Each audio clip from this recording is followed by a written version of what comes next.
From the University of California, Irvine, this is UCI Minds Spotlight on Care, the podcast where we share stories, experiences, tips, and advice on caring for loved ones affected by Alzheimer's and other dementias. Welcome to Spotlight on Care. I'm Virginia Nave, and I'm here with my co-host, Mr. Steve O'Leary. Today we have a guest with us who can tell us all how to have less stress during the holidays and other celebrations when you're caring for a loved one with Alzheimer's or other dementia. Before we get started, Steve and I like to kind of chime in a little bit on our own experiences about the topic. And Steve, do you remember anything you did to make the holidays or perhaps a birthday celebration more enjoyable or less stressful for your wife, Patty? Christmas in particular was probably not unlike other people, Patty's favorite holiday by a long ways. And there were certain things that she'd acquired over the years, many things from our early marriage and, things. And when I brought them out, we got to the point where she really couldn't decorate the home. But one of her special favorite things was Dickens villages. And if you've ever seen those, they're it's like adult dollhouses is basically the concept. And so I brought those out, and she was fascinated by them all over again. And she recalled them because they were things that she'd had for 30 plus years, And so it was that was the way to kind of activate her positive memories. And so, she was back into just being a very happy, because it rekindled positive memories for her. Wonderful. I'm glad you commented about something on Christmas, because I'm going to comment something about a Thanksgiving that we had. I remember Mom's assisted living community always put on lovely holiday meals, not on the holiday day, so they didn't interfere with family things, but they prepared a Thanksgiving celebration and meal at Mom's place. And my brothers were there, and we brought Mom down to the dining room and sat her down, and I looked across at her, and she folded her arms, and she said, "Well, no one told me this was going to happen." And I looked at her and I said, "Mom, I've been telling you this for weeks." And she said, "No, you haven't. I can't believe no one told me about this." So great, we're off to a good start. So we ate our meal. The food was delicious, but she wasn't happy. And the chef came over to our table, which I thought was lovely. And he looked at Mom and he said, "Well, how is everything?" And she looked at him and crossed her arms and said, "No one told me we were going to be doing this." And he looked at her and he said, "Oh, that's terrible. We should have told you. Oh, I can't believe we didn't tell you." And I looked at Mom's face and I saw this sign of relief that she had, that someone knew what she was talking about. And that was lovely of that man. I thanked him later. I learned something that day. Normally my mother would have loved every bite and loved the decorations, but with dementia, things were now different. And I had to get a grip on how holidays were going to be a little bit different. Okay, so right now it's time for me to introduce our guest. Her name is Dr. Miriam Galindo. She is a licensed clinical psychologist, a licensed social worker, and registered nurse with over 30 years experience working in a variety of outpatient and inpatient mental health settings. She holds a doctorate degree in psychology, 2 master's degrees in social work and nursing, and currently is a second-year doctoral student in nursing. She shares a private practice with her husband, Dr. Galindo. She's also a former longtime caregiver for her late father, Henry, who was diagnosed with Alzheimer's disease. So she knows what she speaks. Dr. Galindo has been a proud volunteer for Alzheimer's Orange County since 2016 and was honored with their Visionary Women Caregivers Award in 2020. Welcome, Dr. Galindo. We're glad you're here with us today. Thank you. It's an honor to be with you today. I'm glad you're here. This is an important topic this time of year, but I think the things you're going to talk about can be used throughout the year, not just holidays. Let me start by asking you how we should keep our expectations realistic for holidays and celebrations. How do we do that, and why is that so important? Well, you said something just a little while ago that's important. The concepts that we learn that are applicable to the holidays are also applicable to the rest of the year. Traditions in themselves are a good thing. They stabilize us, they remind us of our roots, they unite us, they build connections, they reinforce this collective identity. And, no matter what changes are going on around us, traditions are always that constant that connect us with previous generations, right? And they remind us of this excitement and this storybook magic that we had as kids. Caring for a loved one with dementia is kind of the opposite. There's a lot of uncertainty. There's a lot of ambiguity. You wake up in the morning and you think, is this what's going to happen today? And sure enough, it's not, right? Right. And right. So trying to connect the constancy with the lack of certainty is really important because it grounds us as caregivers and it grounds your loved ones with dementia. So tradition, routine is very, very important. The problem is, I think, that when we try to recapture these traditions that have gone on for generations, sometimes we try to include everything and we lose the quality for the quantity. And so I think if I were to capture and answer to your question in a nutshell, I would say strive for quality rather than quantity. That's how you're going to keep things realistic. Don't try to do everything. And be open to building new memories. Focus on something that's of meaning rather than focusing on trying to get as many tasks completed in one day. And you're going to surprise yourself at how memorable this year might be compared to previous years. I know a lot of us just go crazy at holidays, yes, getting ready, and that doesn't help a person with dementia at all. That's true, and it doesn't help any human being. No, it doesn't. Right? Well, that kind of leads me into my next question for you. I know I'm not the only one with a zillion holiday traditions.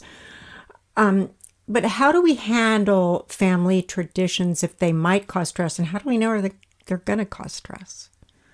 Yeah, it is. Sometimes you're learning as you go, but if you recognize that prevention is the key to, a chaotic or aggressive moment, you can predict some of these things. So I'll give you some tips. The first is lower the chaos. Before you even begin your holiday, keep in mind that your loved ones are experiencing brain changes that affect their brain's interpretation of the world around them. So all incoming stimuli is interpreted by your brain. Sights, sounds, the tactile, the feel of things, the olfactory senses, your sense of smell, all of that is interpreted by the brain. So if you have too many lights going on at once, too many sounds, too many people trying to have conversations, you can guarantee that your loved one is going to get more confused and more agitated. The ability to even discriminate what's important and what's not is brain related. So if you've got Larry who's talking loudly to his friend and you've got Mary over here who's talking softly to mom, it's going to be very hard for mom, presuming she's your loved one, mom to then be able to filter out what Larry's saying and just pay attention to what Mary's saying. So we have to keep that in mind. Second, like I said before, focus your energy on one or two traditions that are most meaningful. I mentioned before that dementia carries a lot of ambiguity and uncertainty, so recognize that going in. That's one of my prevention strategies. Just know that what used to take you 5 minutes is probably going to take you half an hour.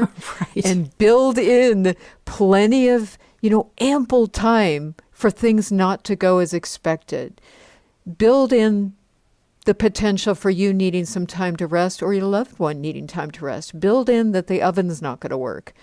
Build in that the cookie recipe that you've been making forever doesn't seem to work out this year. Just know that's the way it's going to go this year. So focusing your energy on just those traditions and then providing yourself ample time. So 2 traditions, keep it to 1 or 2 really meaningful traditions. Yes. Which, by the way, you're going to find that your holiday is more meaningful. When you're focused on too many things, you get so scattered that you're not able to take in the joy and the peace. When it's 1 or 2 things, you think you're going to miss it. The rest of the stuff, you really don't. Which then leads me to my 3rd tip, which is redefine your concept of success. So you and I, and maybe everybody that's listening, will say success means how many tasks can you complete in one day? I know. My list. What? Yes. Check off. Yes. Isn't that delightful? Just going through those little boxes on the left-hand side. Done, done, done. Done. Yeah. You feel like you changed the universe for good. But when you're caring for somebody with dementia, success means more joy than not. Did we reduce anxiety and fear? If you do that in any given day, you have achieved much. If the laundry isn't done, who cares? Ultimately, we have to redefine our own concept of success, because that in itself can get in the way of us, experiencing joy in the holidays. So, yeah, you get this? Good point. Checklist. Oh, I live with lists. And They're glorious. I live with lists. And if I don't write something down, I'm in real trouble. But there's some days I have 15 things on my list. But tone it down. Tone it down. Tone it down. Yeah. And all of us caregivers know we go in with a list and guess what happens? The list is modified. Oh, yeah. That's the way life is when you love somebody with dementia. You think you know what you're going to be doing in a given day, and your loved one's going to hand you something you didn't expect. And, that's actually quite a blessing, because it improves our sense of flexibility and gives us creativity. But we learn different ways to be in control. That's right. That's right. My mom, we belonged to we had a group of friends. They were basically her friends, but we had a lunch group every month. And I remember the time we went there, and it took me an hour to get there. I mean, with traffic and everything. And we were seated for no longer than 10 minutes. And Mom looked at me and said, "Well, time to go." Like, what? What? Yeah. There you go. Great example. Oh, God. So you got to be flexible. That's right. I had a Go question. ahead, Steve. Yes. Yeah, I think you're saying something that I hadn't thought about, which is lowering your own expectations. Yes. I think that we get so excited that we're going to be reintroducing all these historical traditions. Yes. And when our goal is, oh my goodness, this is going to be the best thing that could possibly happen to our loved one. And lo and behold, your expectations are never met. I mean, Yes. lower your own expectations, and lo and behold, you will have a better time, and guaranteed your loved one will as well, because you're only expecting that they're happy, and Yes. whatever happiness they have, that's your happiness. Yes, exactly. You got it. Perfect point, Steve. Okay, let's talk about the importance of routine and perhaps creating and building new memories. I do remember that when I mixed up Mom's routine, it turned her upside down. It didn't matter what it was, a celebration, a trip to the hospital, whatever, a good thing, a bad thing. If it was out of her routine, she was upside down for probably 2 weeks. Tell us the importance of routine and creating new memories. Yes. So routine is vital. And what you brought up, Virginia, about, your mom goes to the hospital and takes her 2 weeks to recalibrate, that's very true. And if we, from an empathic standpoint, if we recognize that the parts of the brain that are responsible for explaining to oneself, hey, we're in the hospital temporarily, this is what's going on, those are affected by the disease. What seems to persist is that craving and that ability to, that core capability of recognizing patterns. And patterns could be as simple as I get up in the morning, I go to the breakfast table, I pull out the newspaper, whether I fold it, whether I read it or not is irrelevant. I fold it in half, then I get up, then I go over here, then I fold the laundry. Those routines give your loved one a sense of control over the environment. And neurologically, it's just, as we talked about before, we human beings crave control. When things are out of control, which is why we love tradition so much, when things are out of control, it creates stress. So for your loved one, when the routine is off, it creates stress. And then trying to recalibrate and reorient is pretty difficult and get back into the swing of things. So think of it this way. Psychologically, routine is giving your loved one a sense of security, just like it does with us, and it gives an enhanced sense of control. So what does that mean in terms of holiday traditions? Well, it means that instead of making the holiday tradition a priority, you want to make sure that the traditions are built around your loved one's routine. So what does that mean? That means scheduling the holiday activities around your loved one's daily routine, preferably when he or she is most alert and most awake. Avoid maybe the times at night where your loved one might get more confused. There might be a proneness to what's called sundowners, which can lead to some agitation that will make everybody quite upset, including your loved one. The second thing is minimize exposure to too many people at once. That is a deviation from routine. Yes, in the past, maybe your loved one could handle big crowds, but like we said before, their ability to filter out competing stimuli is compromised by this brain disease. So if you want to see a lot of people, break them into groups. You don't have to see everybody at once. One group can come in for lunch, then they leave, then the other group can come in for dinner time and early dinner time. You can do Zoom calls, and you want to, again, this is going back to what Stephen reinforced, that your own perceptions of what's considered successful. Recognize that increased confusion, agitation, and frustration in your loved one is not them trying to ruin your day or trying to, ruin the holiday spirit. It's that there's too much going on at once. So it's a clue. It's a clue that they're getting overwhelmed. Yes. Right. So you might see your loved one even wandering off into the back room because it's just too much. Mm-hmm. So you try very hard not to take it personally. So another, conceptual thing that we ourselves had to tackle.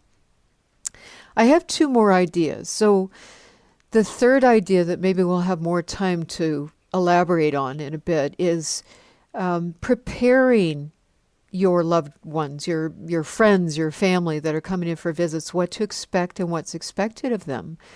That's a good way to plan ahead of time so that you're not dealing with chaos in the middle of a crisis. So again, that preserving the routine by making sure everybody else can dance along with your loved one, rather than expecting your loved one to dance according to their themes and their rhythms, metaphorically speaking. And then the fourth thing that I can think of is maintain familiarity, maintain familiar sights and sounds. We talked about that brain's craving for desire, for patterns and routines. And ironically, the dementia process spares that. So we need to capitalize on that, which means any kind of delicious smells that we can bring into the household, go for it. And you don't necessarily need to make cookies. You can actually go buy yourself some candles that smell just like pumpkin pie. Thank goodness for these creative inventors. And even room spray that smells like Christmas cookies. And you can sing. The other miracle that dementia has uncovered is that there's a brain area in the brain that's spared by the damage of dementia, and that's the area of the brain responsible for recognizing familiar music. It's in the anterior temporal lobe. And some of you caregivers have already seen things on the internet about how loved ones with dementia just come alive when they hear familiar music. And holiday music is so familiar. It is built into our DNA, I believe. So whether you're playing the music or whether you're singing along, what a wonderful way to bring in that traditions and that holiday spirit, but also to wrap it around the existing traditions and routines that your loved one needs in order to feel like they've got some control. Right, not to overwhelm there's them. things we can do. Yes. With loud music everywhere, but maybe a couple That's of you getting together and singing yes. familiar songs. Yes. And listen, sometimes, we caregivers can say, well, they've lost their ability to express themselves in words, or they can no longer follow along by reading words on a page. But I would challenge you, go ahead and do it anyway. Print out the words, type it all up, put it in big print, hand it out to your friends and family, including your loved one. And you turn the pages so that they have a sense that they're included. They may not be able to sing along. Maybe they've lost their expressive abilities, but they can hum, they can nod their head, they can snap their fingers, they can clap their hands. There's a lot to kind of involve your loved one in this process. And again, bring those traditions in, wrap around their need for routine, sameness, and their aversion to change. Mm-hmm. Right. Oh, that's wonderful advice. Yes. My mom loved singing Christmas songs, and as she just came alive, and she would remember things that I thought were long gone. Yes. And that seems to be pretty universal, even in the severe stages of dementia, that there's this ability to perk up and recognize the music that's being sung. Right. And listen, whatever way to incorporate them into that singing is just, you will be moved at how your loved one will follow along. I don't think I was very good at saying to my mom's friends, okay, now you've got to limit your time because she's going to be overwhelmed. Yeah. I can't have too many of you here at one time because she'll be overwhelmed. What advice do you have for people like me who hesitate to do that? Yeah, well, first, show yourself some mercy, because I think we who are good at caregiving to begin with are also very bad at accepting care from other people, right? Yeah. We're the ones that, oh, you've got 50 people that want to come along. Great. We'll just pull up more chairs. Yeah. Oh, yeah. Did I just read your mind? Type. I know, Virginia. So it's really hard for us to then say, I'm sorry, no, because no doesn't exist in our vocabularies. We say yes, yes, yes, yes, yes, which makes us wonderful possibility thinkers and, innovative creators, but terrible when it comes to say no. So we have to shift our own thinking again and recognize we're not necessarily saying no. We are being just very good CEOs that are managing a big team of experts. And what we're doing is recognizing the strength in our team members and giving them jobs that correspond with their strengths. And so the way I see this is figure out not only what to direct, but how. So by what I mean is telling your friends and family what to expect and what's expected of them. I mentioned that before. I'll say it again. It's, as we talked about before, that brain's need for control when you're dealing with something as complex as dementia, where there really are no answers and there are no cures, and the progression is different from one day to the other. Keep in mind that friends and family are feeling helpless and they want to feel a sense of control. So you're doing them a big favor when you say, listen, I'm going to tell you what to expect and I'm going to tell you what you can do about it. So you're validating ahead of time, this is what you're going to notice, and you give them instructions on the best way to respond. So I've got a great example of that I think about a lot because I did it with my own family. Dementia over time will affect every part of the brain, as we know. It's progressive brain damage. And one of the parts of the brain that affects is a portion of the brain called the fusiform gyrus. And that area is responsible for facial recognition. Oh. So, yeah. So imagine you've got people coming in from out of state who haven't seen your loved one in quite a while. One of the things that often happens is they're crestfallen when your loved one appears to not recognize them or turns to you, Virginia, and says, "Who is this?" And they're devastated. They say, "She doesn't recognize me." Well, what a help you are to say, "Listen, this is what you might see. You might see that mom doesn't recognize your face anymore. Don't take that personally. It's part of the disease process." And you give them an example, and then you say, this is what you can do about it. You're going to go right in front of their line of vision. Don't come from behind. Don't come from beside, because perspective is, the peripheral vision is narrowed during the dementia process. So go right in front of them and say, "Hi, I'm Virginia. I'm your daughter." And put your smiling face right in the middle, in the field of vision, and say, "I'm so happy to see you today." Well, you've just given them a tool that's going to save the day and eliminated a lot of guesswork. And you're going to have that loved one enjoy your time. Stephen, you seem that touched a memory for you, huh? Yeah, I was just remembering a tip I got a long time ago. A phrase we all use at any kind of holiday is, "Don't you remember?" or "Do you remember?" And that phrase is the wrong phrase for someone with dementia. Yeah. You just start off with the story, and the story That's either right. brings it up or it doesn't. But you don't, the word, "Oh, do you remember?" And then when the person doesn't, then it hurts. Yeah. And I think Yes. everybody else, the expectation again is that they're going to remember it. It's a phrase we commonly use, especially around gatherings. So anyway, Yes. that was a tip somebody gave me. And I briefed people, especially my kids, not to say that when they were around their mom. That's right. There's a misconception sometimes that dementia is just a process of forgetting. You forget this, you forget this, you forget this. And so all you need is a little helpful reminder to remember something. And it really isn't that. It's progressive damage. And so you're right to be reminded again and again, "Don't you remember this? Remember this. I just told you that. Don't you remember?" It's painful, and you'll see your loved one literally banging their hands against their foreheads, trying, or at least feeling devastated that, "No, I don't remember." So it's a gift to your loved one, it's a gift to yourself, and it's a gift, most importantly, because we're all caregivers, for those you love in terms of friends and family. Give them something to do. It'll give them a sense of control. Besides the what, though, there's also the how.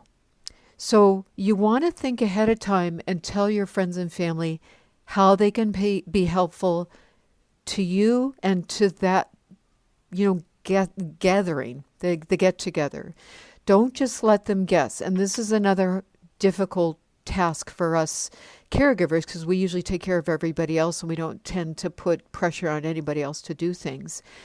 But if you leave them guessing what they can do to try to help, which, by the way, they're going to want to do when they feel this helpless, it'll just raise their blood pressure. So you help them by giving them something to do. And this is where I said, Folding napkins. yes, Anything. yes. So you're going to be the CEO that's going to recognize the talent in your team, and you're going to say, "You have great folding abilities. I need, when you come at 5 o'clock, I could really use you, decorating the table, because you're so good at that." Right. And then could you bring that wonderful pie that you made 5 years ago? That was to die for. And then, "Mary, could you do this? And George, could you do this?" And, they will love you for it, because It's really true. Yeah, dementia People has... want to be helpful. Yes. They really do. And if you Yes. don't tell them how, they don't know how sometimes. Yes, that's exactly right. And it, listen, in the face of dementia, where most of us are feeling helpless at what we're seeing, at the progression, at the, how things are transpiring, it gives this family a sense of cohesion. It gives friends a sense of cohesion and oneness. So we're all in this together. And that in itself can make a tradition just push it over the top as far as it being memorable, pleasant, peaceful, full of joy, because everybody felt like they were connected that day. So you're doing a good thing.